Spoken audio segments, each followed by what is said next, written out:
7 hour difference. Deeper than music. The core of you, the fans, the truth. It's deeper than music.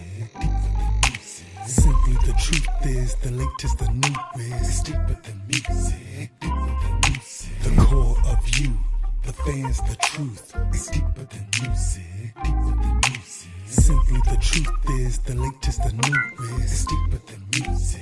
Deeper than music. This is Alicia Elliott, and you are listening to Furious on Deeper Than Music Radio. Hello, everybody from an internet land and podcast land. This is Furious with Deeper Than Music Radio.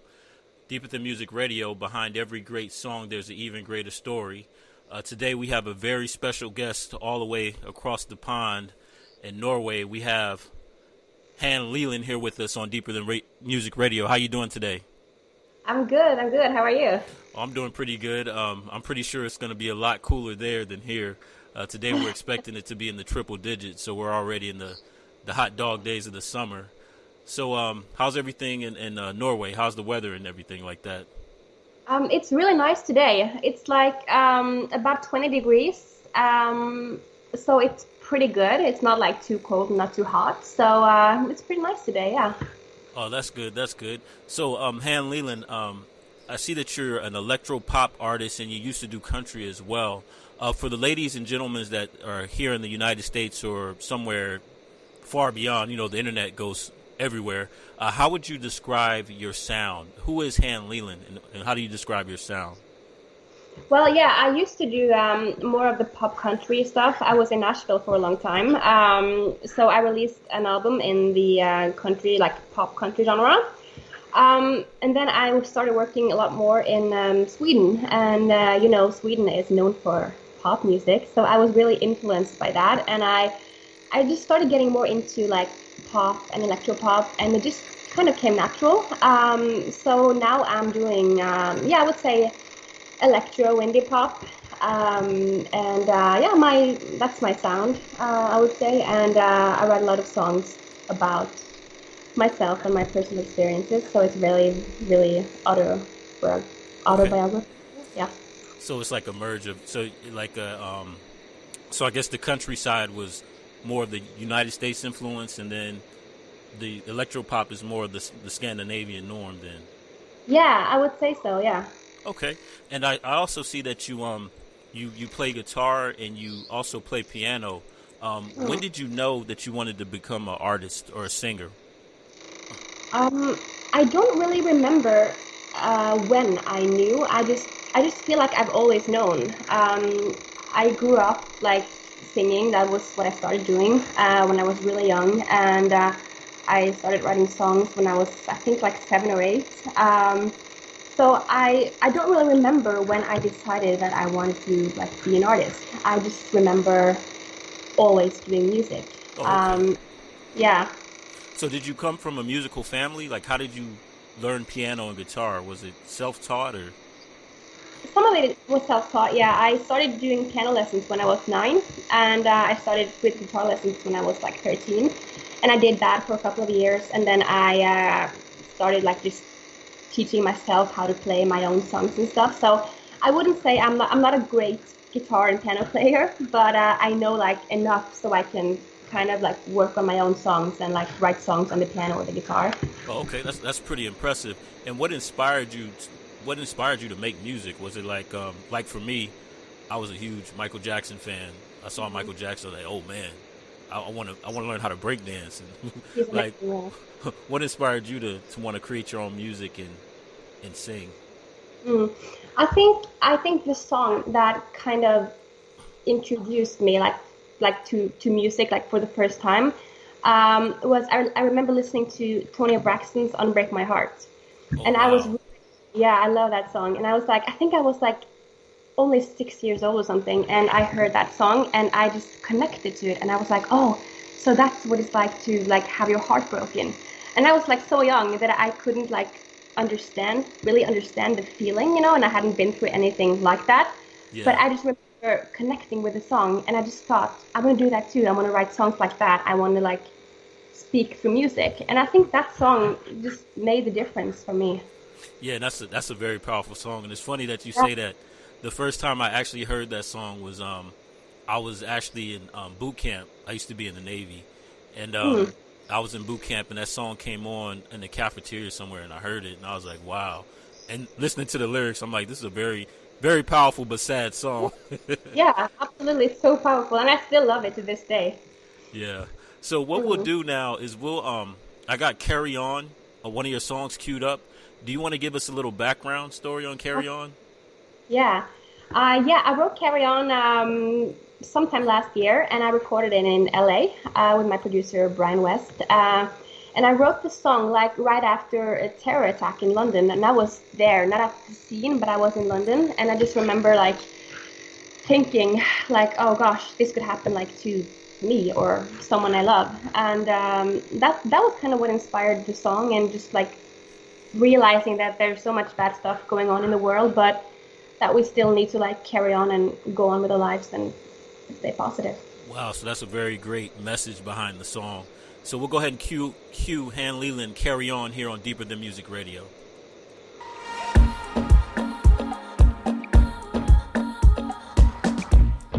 How many different ways can I fight my fate? Keep hitting your lows, running out of grace. So many times a day I feel I have no choice, standing here alone. But then I hear that don't you doubt it, got to be about it, strong enough to carry on. Don't you doubt it, got to be about it, strong enough to carry on. Carry on. No matter what, you got to carry on. Carry on. No matter what, you got to carry on. We come alive, we're breathing fire, we're strong enough to carry on. Burn out the night, we're beaming lights, we're strong enough to carry on. I just wanna let it go, shed this skin I'm in, brush my old self off, and find my feet again. Don't you bury me before my time is done, burn me to the ground, but I'm like 1,000 stars. Don't you doubt it, got to be about it, strong enough to carry on. Carry on. No matter what, you got to carry on. Carry on. No matter what, you gotta carry on. We come alive, we're breathing fire, we're strong enough to carry on. Burn out the night, we're beaming lights, we're strong enough to carry on. Carry on and carry on and carry on and carry on. Don't give it up, don't give it up. So carry on and carry on and carry on and carry on. Don't give it up, don't give it up. So carry on and carry on and carry on and carry on. Don't give it up, don't give it up. And carry on and carry on and carry on and carry on.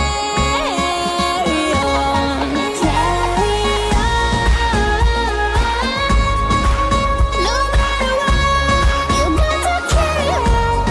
Carry on. No matter what, you got to carry on. We come alive, we're breathing fire, we're strong enough to carry on. Burn out the night, we're beaming lights, we're strong enough to carry on. Carry On. Go. Very, very powerful song right there. Very good song. And now that you told the story behind that song, it's even that much better. I must imagine you being in London during that was very scary. It was, yeah, it was really scary. And it's like you said, you gotta carry on no matter what. You have to. Absolutely. So you said you recorded this in L.A. and I also saw that you were first signed to an indie American label. How was that experience? Can you give us a rundown on how that all came about? Yeah, well, so I was, it's kind of random, but I was played on a like college radio station in the US like years back, and like a small indie label from the US heard me, and they offered me a contract, like kind of out of the blue. So I took the chance and I went to the US alone for the first time, and I was there for 3 months, and yeah, I started recording like my album there, and I finished up the recording, and it just like the label wasn't as serious as I thought they were, so they didn't have any plan for like the release or anything. So I just realized that they're probably never gonna release this, and I wasn't happy with the album anyway, so I had to actually leave all that behind, and I had to start all over again. And yeah, I got myself a new label and a management, and I went to Nashville and I started recording the album there once again. So yeah. And so when you went to Nashville, you worked with some greats as well, right, to help you on the album. Yeah, but yeah, I worked with some great producers. I worked with a guy named Bruce Boughton. He's done a lot of like the Nashville stuff, like Reba McEntire and some Carrie Underwood stuff. Okay. So I worked with a lot of great guys.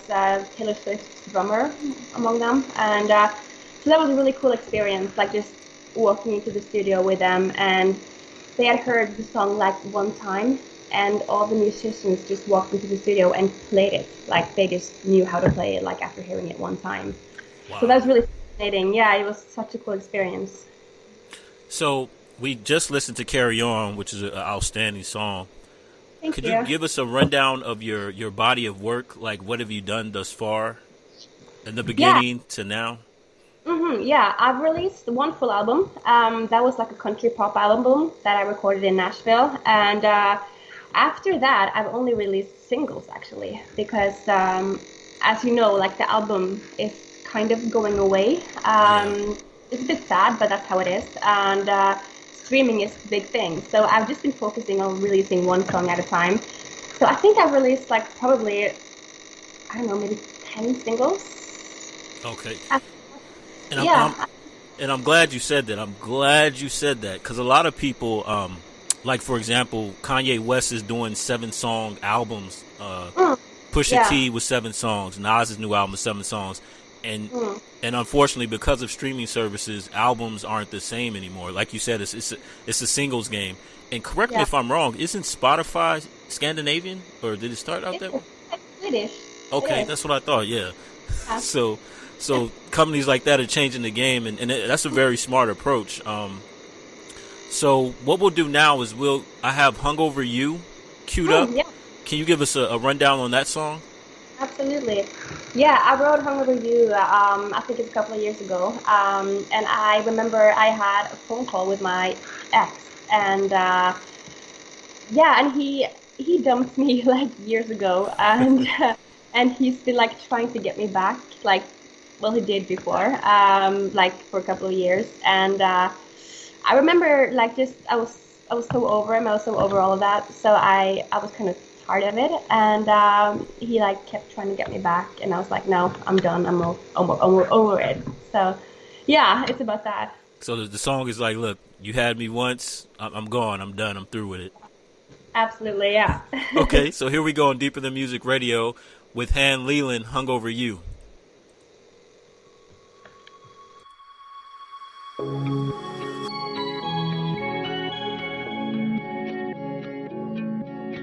Your shaky voice on the line still has the same old feel.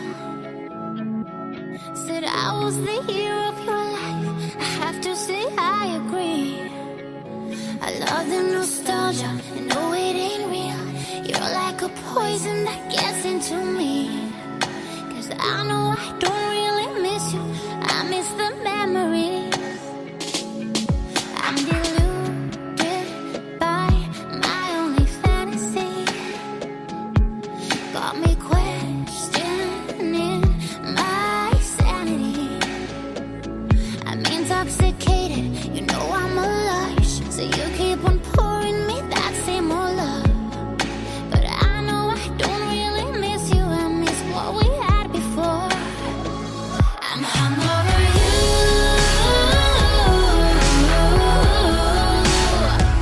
I'm hung over you.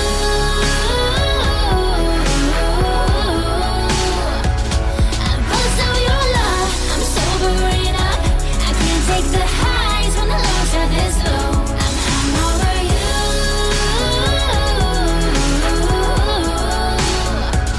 I'm hung over you.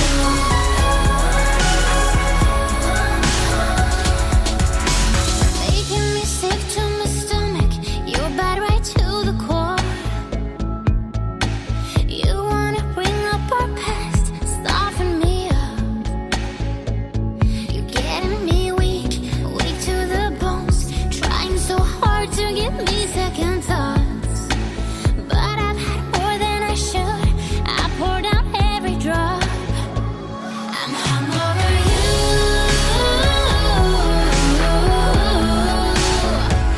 I'm hung over you.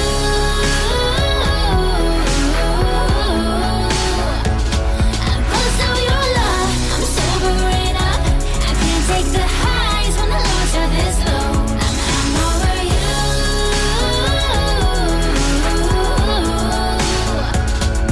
hung over you. I'm over you.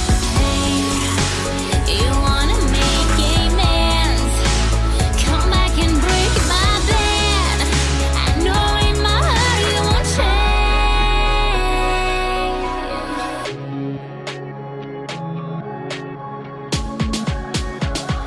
I'm hung over you.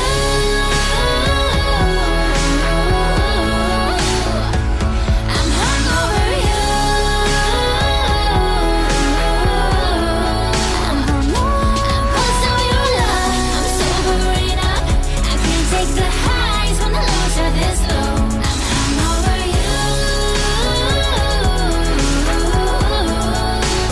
I'm hung over you.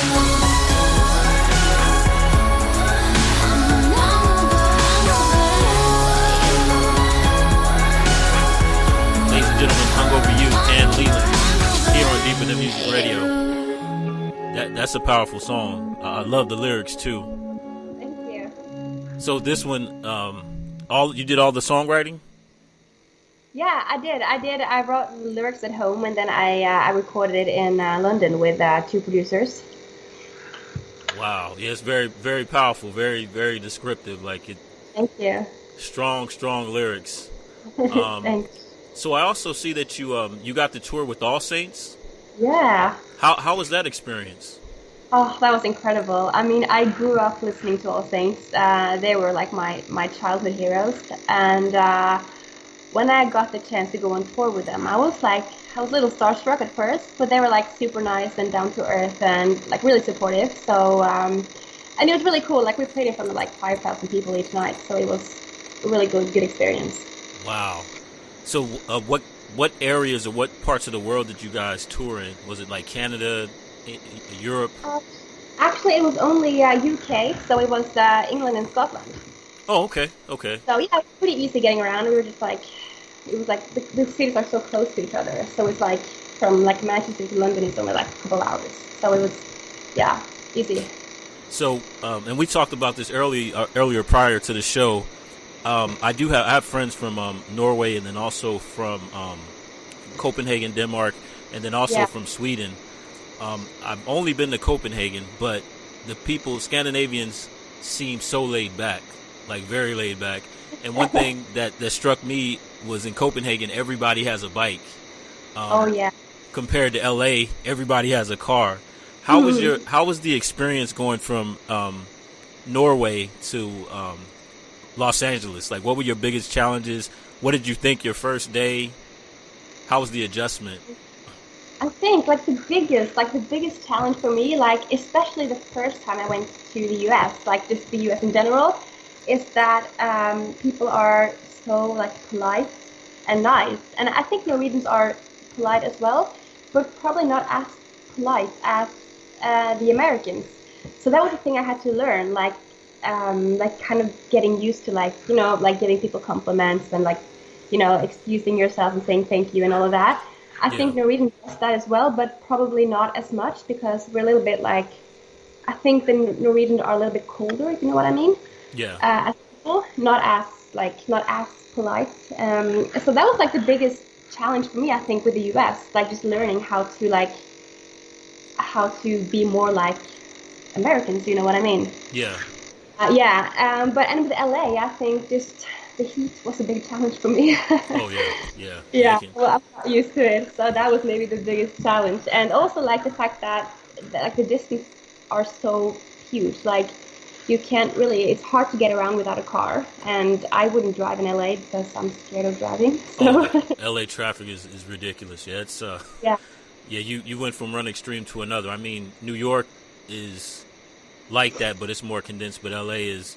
Yeah. So when I used to live in San Diego when I was in the military, I would time it, and even when I go fly to LA, I time it to where I arrive bright and early before traffic, and then I leave bright and early because I don't want to have nothing to do with that traffic. It's a whole another beast in itself. Yeah. So we mentioned Toni Braxton, "Unbreak My Heart." Who are your favorite artists? Like, who do you consider your favorite?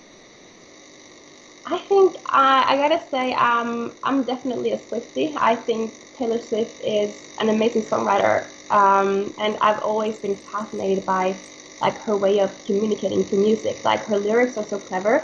Yeah. I think she expresses herself in such a smart way. So I think I'd say like Taylor Swift, and then there's also a lot of new artists. Like, I don't know if you've heard of Sasha Sloan. She's like kind of starting to get a name in the US, I think. I think she's amazing too, and there's a Scottish artist called Mina Nesbitt that I'm really into. I listen to a lot of female music. Okay. I'm not sure why, but I think maybe it's just because I can maybe relate to it a little bit more. I don't know, but yeah. And it sounds like you can tell, like, Taylor Swift's influence. Your music is the writing is clever and it's very empowering. So Thank that's you. very, and I'm gonna have to take note of those artists that you mentioned as well. I've always liked to listen to new up and coming artists, and also another parallel you have. I remember before Taylor Swift became huge, she was a country singer. Absolutely, she yeah. did mainly country. So, wow. Yeah, we have that in common. Like, we both did country, and then we went pop. Yeah, and she wears her heart on her sleeve with her music, and I mean, you know, that's what music is. It's expression. So yeah, exactly.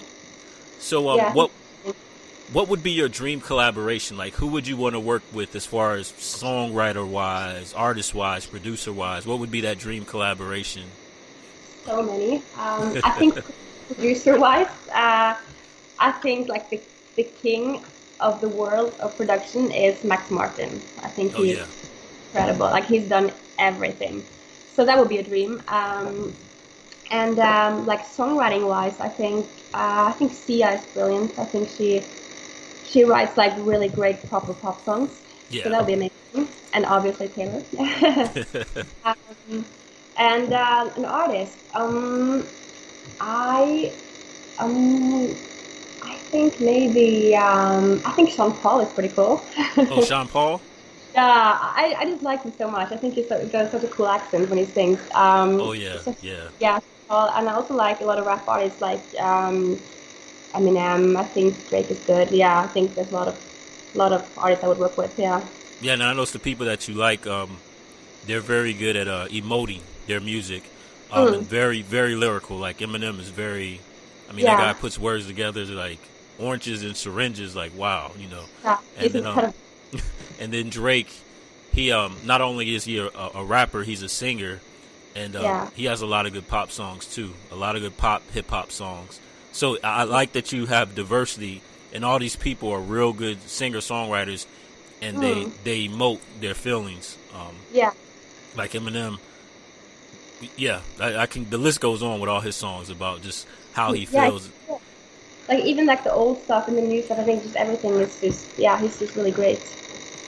So the next song I have queued up is "Stay." Do you want to give us the background on that song? Yeah, absolutely. So "Stay" is my newest single. It was released like 3 weeks ago, so it's still quite brand new.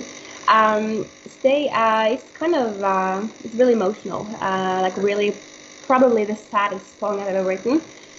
It's about that like desperate feeling of losing someone, like the desperate feeling of knowing that you might lose someone close to you, and just like feeling that comes along with that. Okay, so we'll warn the listeners that this may be a little bit emotional, but powerful song. Here we go. Hanne Leland, "Stay" on Deeper Than Music Radio.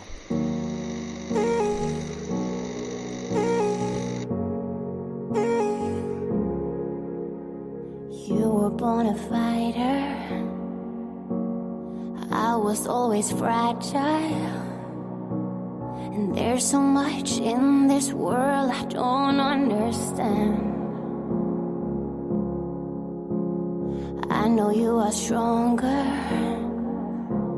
Hold on a little longer, and I'll hold on to you as hard as I can.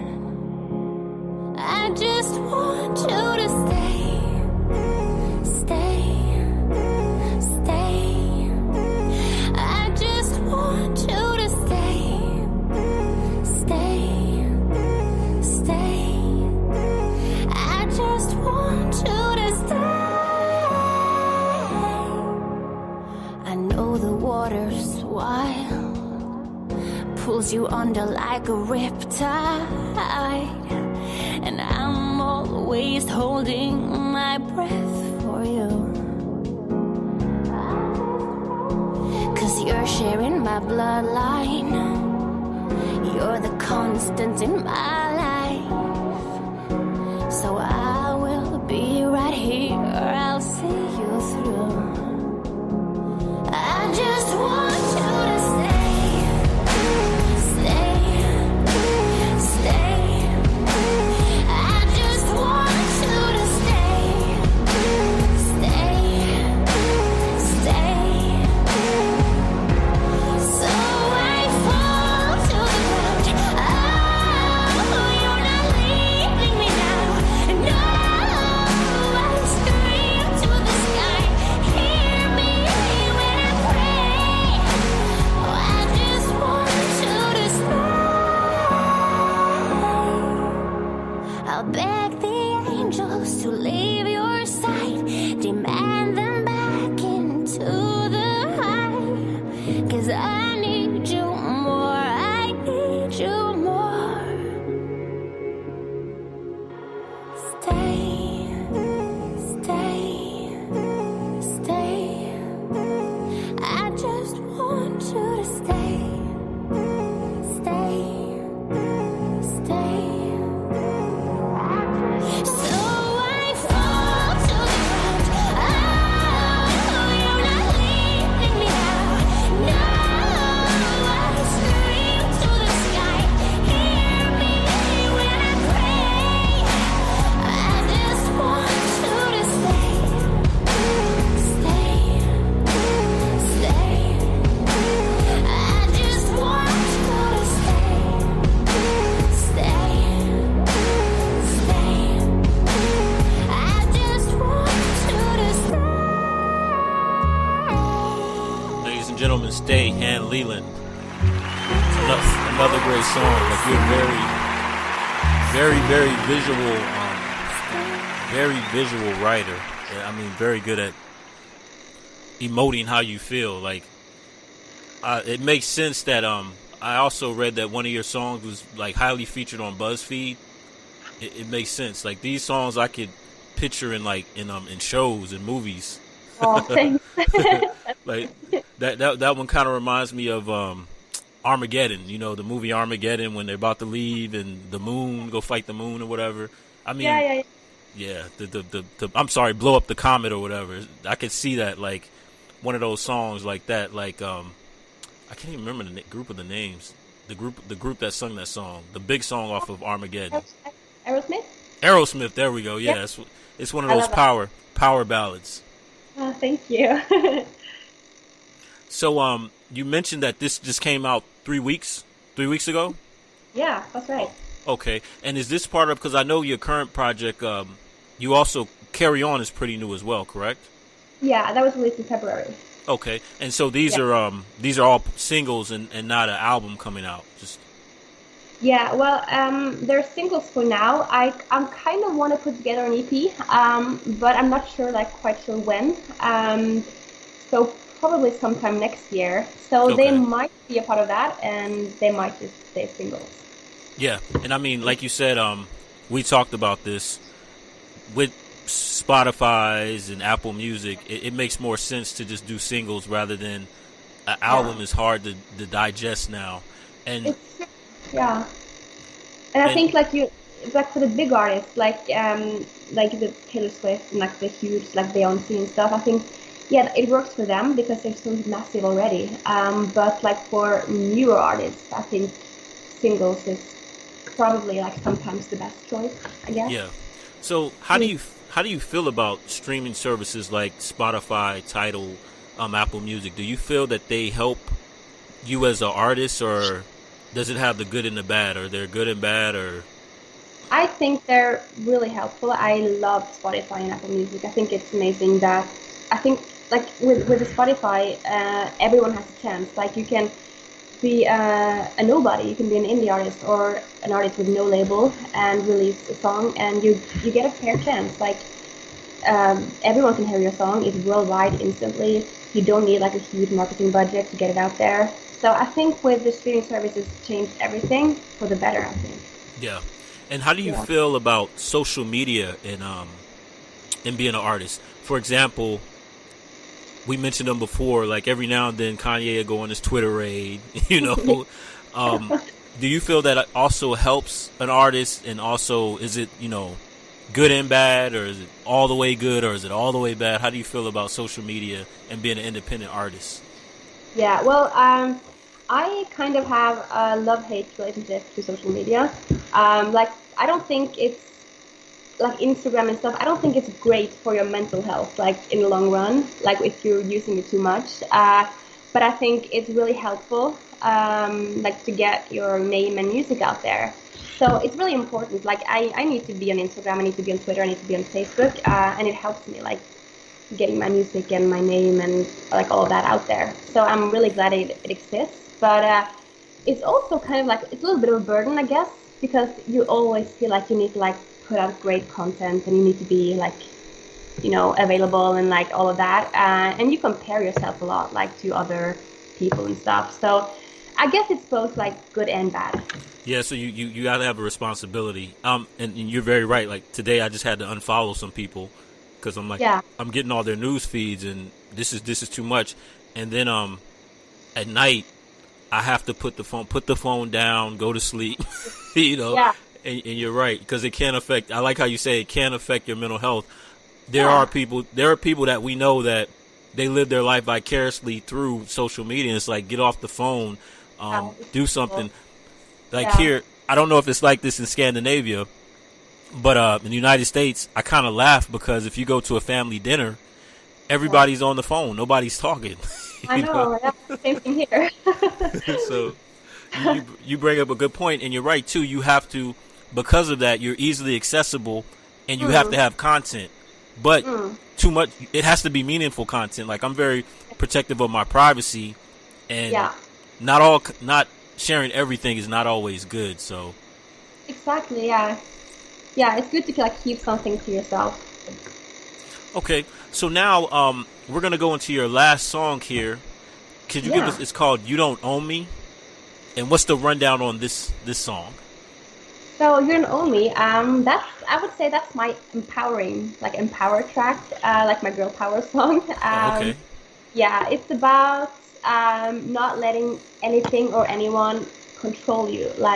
Not let anyone stop you from saying what you want to say and be who you want to be, because no one owns you. And that's what the song is about. So here we go. Hanne Leland's girl power song, You Don't Own Me, here on Deeper Than Music Radio.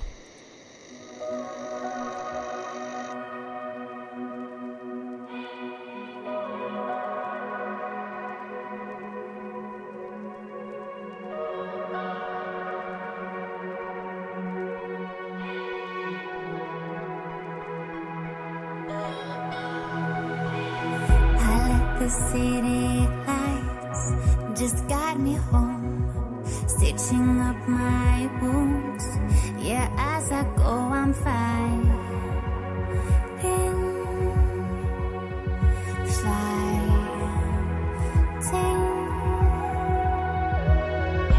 blazing through the night, ain't looking back, leaving you behind. Took all I had, I'm fine. Still fighting. So hear me now. I thought you should know. You can take my heart, leave me with the shame. You can talk about me, hold me next. You'll never, never own me. You'll never, never own me. You don't own me. Set my world on fire. You let me burn. Now watch me as I rise from ashes of what has been. I'm flying high above this town. You can reach me here. No, I'm not coming down. Though parts of me still bleeding. My heart is open beating. So I need you to know. You can take my heart, leave me with the shame. You can talk about me, hold me next. You'll never, never own me. You'll never, never own me. You don't own me.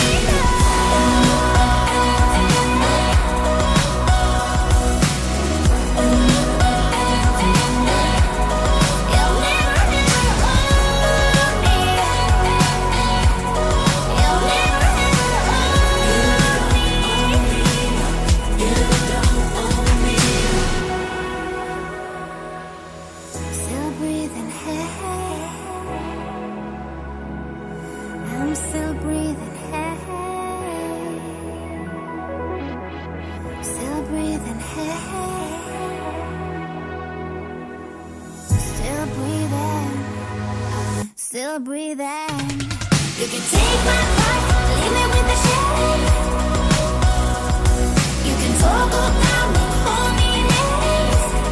You'll never, never own me. You'll never, never own me.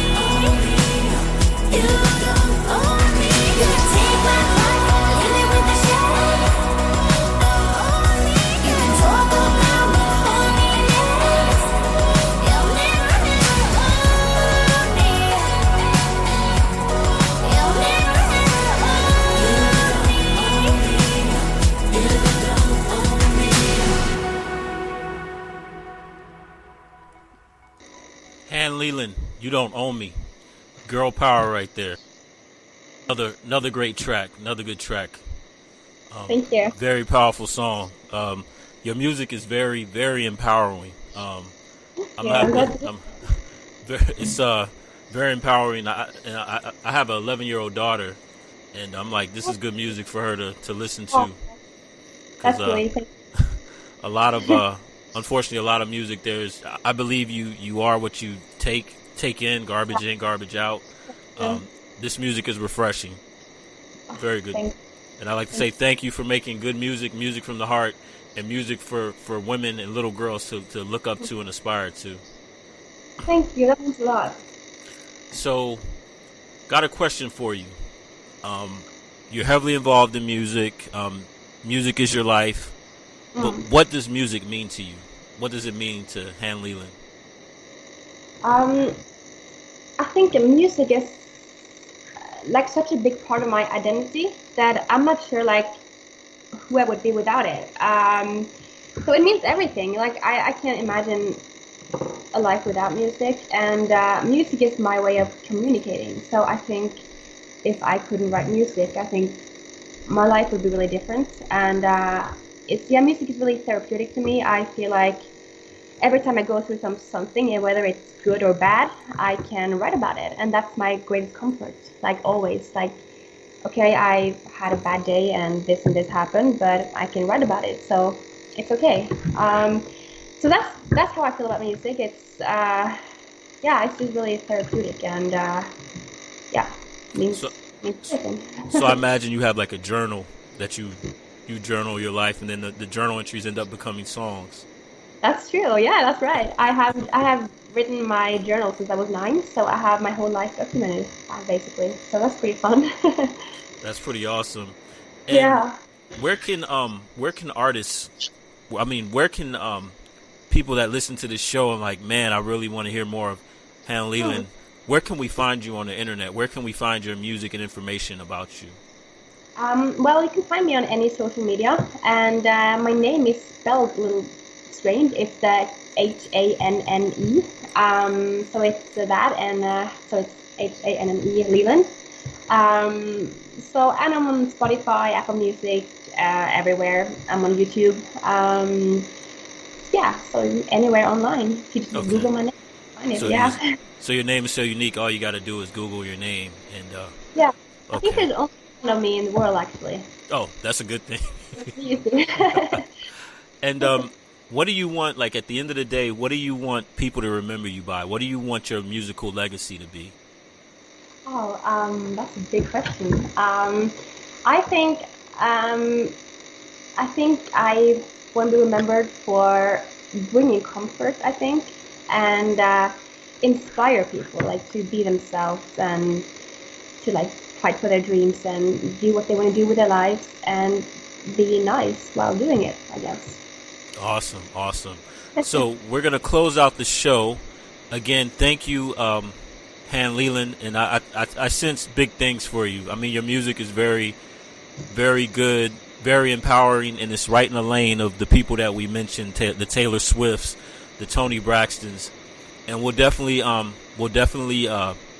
keep our eye on you, and let us know what you're doing, and we would love to have you on the show again later, a year from now, when you've done the big tours and all that fun stuff. Thank you for having me. Oh, not a problem, and thank you for being a guest on Deeper Than Music Radio. And again, Deeper Than Music Radio is behind every great song is a great story. And Han, thank you for sharing your reason why you do your music and the story behind your music. Thank you. Thank you. All right, you have a great one. Thanks. You too. Bye. Bye. Deeper than music. The core of you, the fans, the truth is deeper than music. Simply the truth is the latest, the newest. Deeper than music. The core of you, the fans, the truth is deeper than music. Simply the truth is the latest, the newest. Deeper than music.